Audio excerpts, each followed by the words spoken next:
a large crowd gathered around him, and so he stayed there by the seashore. One of the synagogue officials named Jairus came up and, on seeing him, fell at his feet and implored him earnestly, saying, "My little daughter is at the point of death. Please come and lay your hands on her so that she will get well and live." And he went off with him, and a large crowd was following him and pressing in on him.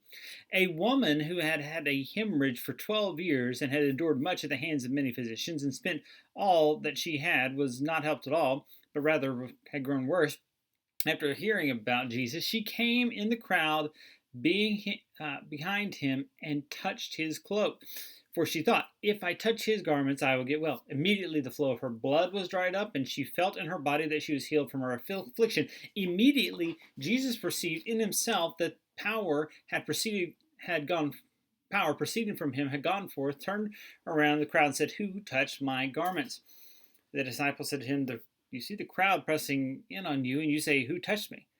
And he looked around to see the woman who had done this. But the woman, fearing and trembling, aware of what had happened to her, came and fell down and told him the whole truth. And he said to her, "Daughter, your faith has made you well. Go in peace and be healed of your affliction." All right, so what we've got here is interlocking stories. So it starts off with Jairus. He's coming. He's saying, "Hey, heal my daughter." But right before we get to the completion of that story, we get this story that kind of comes in right there in the middle of it. And this woman, she's coming. She's bleeding for 12 years now. We don't know what all this means, how, what all she's gone through, but we know she's suffered for a while now.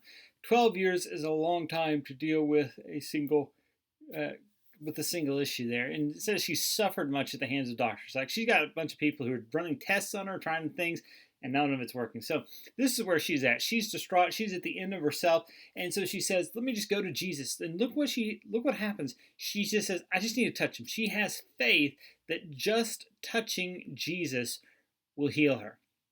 So she believes that Jesus is that powerful. She believes that he has this power and this ability to do this for her. But look what happens.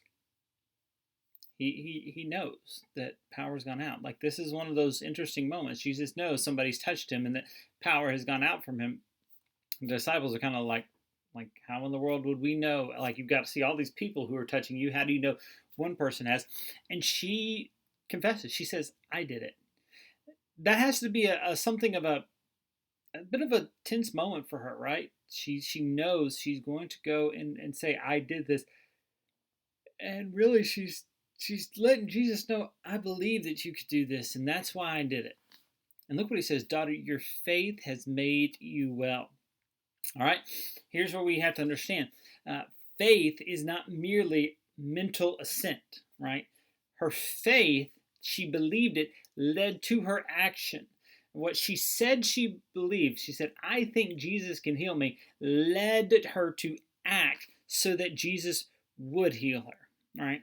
So that's this thing that we always have to keep in mind. It's not enough to say, "Oh, I believe X," or "I believe Y." Yeah, I believe this. If that truth doesn't change the way we're living and what we're doing, then it's pointless. The woman could have said all day until she's blue in the face, "I believe Jesus can heal me." But if she never goes to where Jesus is and she never touches him, she's never going to be healed. Right? Her faith brings about a change in her action that ultimately led to that healing there. And so that's what Jesus is telling her. Hey, because you had faith, because you believed, you're healed. Okay? So those three questions we typically ask here. What does this tell us about God? Well, it tells us about Jesus. He's compassionate.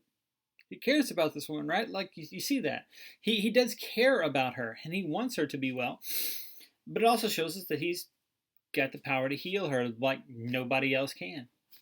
Then we also see, what does this tell us about us? Well, it does tell us, and it kind of tells us about our faith, that, hey, if we say we have faith, but it's not changing the way we act, then that's going to be a problem. Our faith has to be come hand in hand with our action. You can look at the book of James, and that comes in very clearly. You say one thing, but you don't do it. We got a problem. There's a disconnect. So faith leads to action.